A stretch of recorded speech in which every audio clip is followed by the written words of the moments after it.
भारत की जीडीपी बढ़ रही है लेकिन नौकरियां नहीं। हमारे युवाओं को नौकरियां मिलना इतना मुश्किल क्यों है? और सरकार दावा करती है कि पिछले कुछ सालों में अनएम्प्लॉयमेंट रेट घटा है। अगर ऐसा है तो भारत में इतनी बेरोजगारी क्यों? भारत की लगभग 25% जनसंख्या वो है जिनकी उम्र 0 से 14 साल है और 6% से ज्यादा लोगों की उम्र 65 साल से ज्यादा है।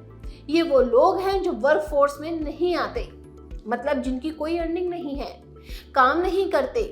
देश में 67% से ज्यादा वो लोग हैं जिनकी उम्र 15 से 64 साल है, यानी ये हमारी वर्क फोर्स है। और बेरोजगारी का मतलब है इस एज ग्रुप में जो लोग काम करना चाहते हैं, काम ढूंढ भी रहे हैं लेकिन उन्हें काम नहीं मिल रहा। मान लीजिए किसी भी परिवार में कोई बेरोजगार है तो पहली बात वो कुछ कमा नहीं रहा, दूसरा उसका खर्च भी परिवार के दूसरे सदस्यों को उठाना पड़ता है।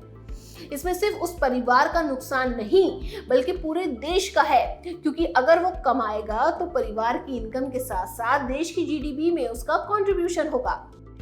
असल में जिस देश में जितनी ज्यादा बेरोजगारी होगी वो डेवलपमेंट से लेकर हर चीज में उतना ही पीछे चला जाएगा। सरकारें बदलती हैं, बेरोजगारी दूर करने के वादे भी करती हैं, लेकिन आज तक बेरोजगारी दूर क्यों नहीं हुई? इसके कुछ एक मेन कारण है, जैसे जनसंख्या का बढ़ना।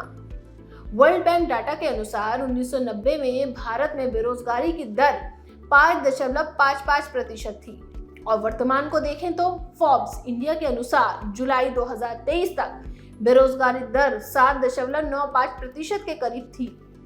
मतलब जो लोग काम करना चाहते हैं और कैपेबल भी हैं, उन 100 लोगों में से लगभग 8 लोगों को रोजगार का कोई अवसर ही नहीं मिल रहा। कई बार पॉलिटिशियन एक दूसरे के साथ तुलना करते हैं कि उनके कार्यकाल में अनएम्प्लॉयमेंट रेट कम हुआ है। वो ये भूल जाते हैं कि जनसंख्या भी तो बढ़ रही है और सरकार के पास पॉपुलेशन का एक्यूरेट डाटा भी तो नहीं होता। गवर्नमेंट जॉब के लिए हमारा माइंडसेट है, सरकारी नौकरी की तैयारी के लिए हम सालों बर्बाद कर देते हैं। क्लास 5th लेवल जॉब के लिए पीएचडी होल्डर अगर अप्लाई कर रहे हैं तो इससे हम समझ सकते हैं कि कितनी बेरोजगारी है।